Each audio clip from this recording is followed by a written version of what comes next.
ان سے پوچھو کہ تمہیں ہندوستان میں سے کس نے بھگایا؟ وہ کہیں گے مجھے علماء دیوبند نے بھگایا، مجھے شیخ الاسلام مولانا حسین احمد مدنی نے بھگایا۔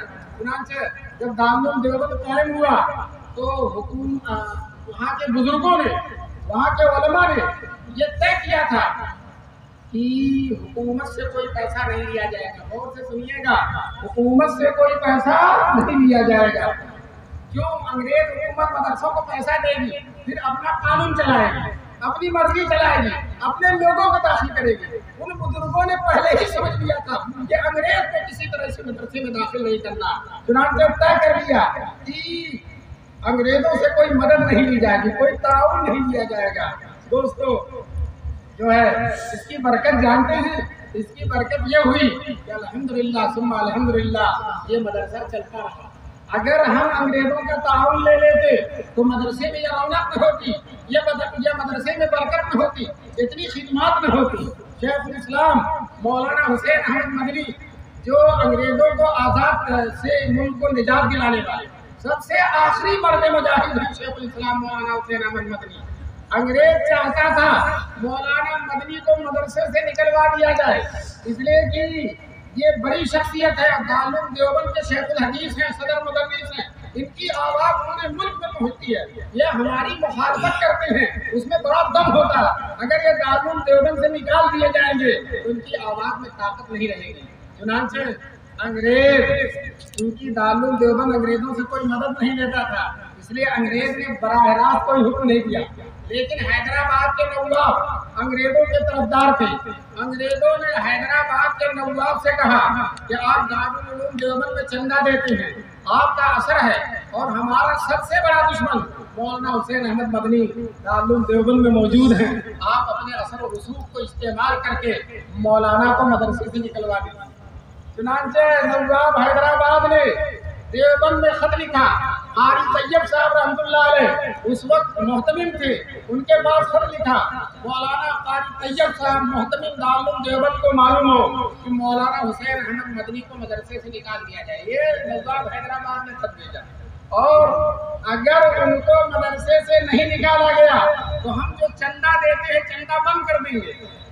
قاری طیب صاحب رحمۃ اللہ علیہ محتمم تھے، آپ بوڑھے بوڑھے لوگوں نے دیکھا ہوگا ان کو، حکیم الاسلام سے حقیقانہ گفتگو کرتے تھے۔ چنانچہ بہترین جواب لکھا، جواب یہ لکھا کہ حیدرآباد کے نواب کو معلوم ہو مولانا مدنی کا مدرسے میں رہنا انگریزوں کے لیے بہت مفید ہے۔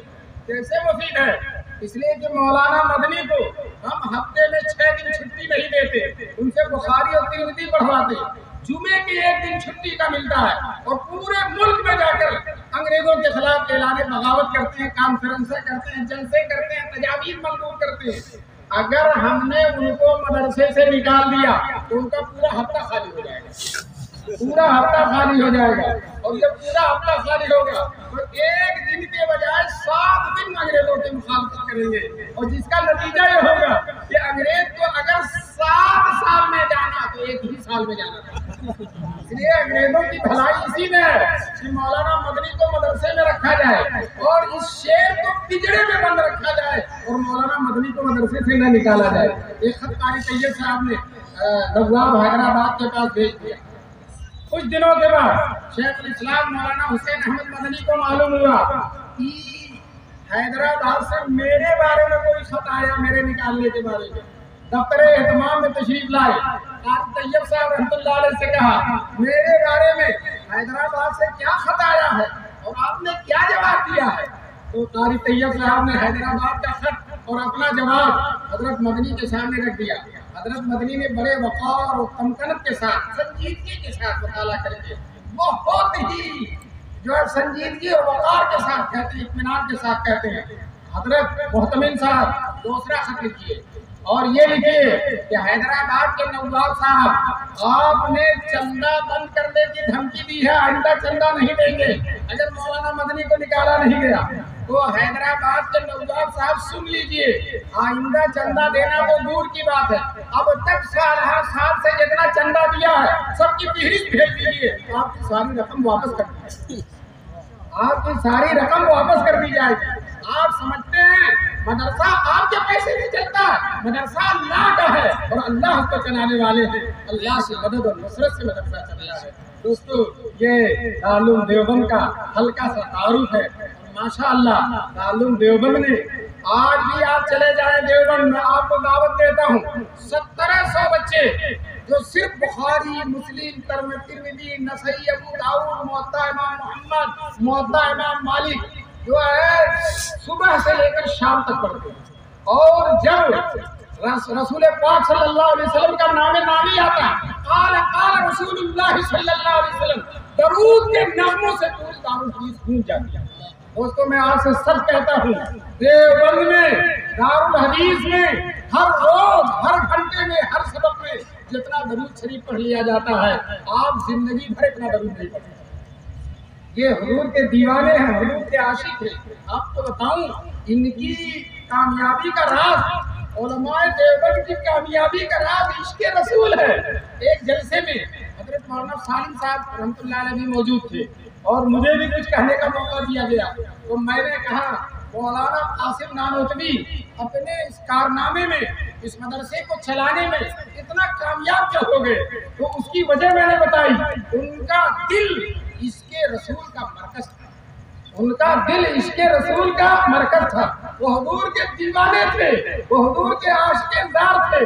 کہتے ہیں جیوں تو سات سگانے حرم کے تیرے پھروں، حضرت نانوتوی خود کہتے ہیں، مجھے شعر میں جو نعت کا شعر کہا ہے، لوگ کہتے ہیں رسول کو نہیں مانتے۔ دوستو اگر رسول کو نہ مانتے تو اللہ تعالیٰ کی رحمتیں ان کا قدم نہ چومتی، لیکن اللہ کی رحمتیں قدم چوم رہی ہیں، ان پر رحمتوں کی بارش ہو رہی ہے۔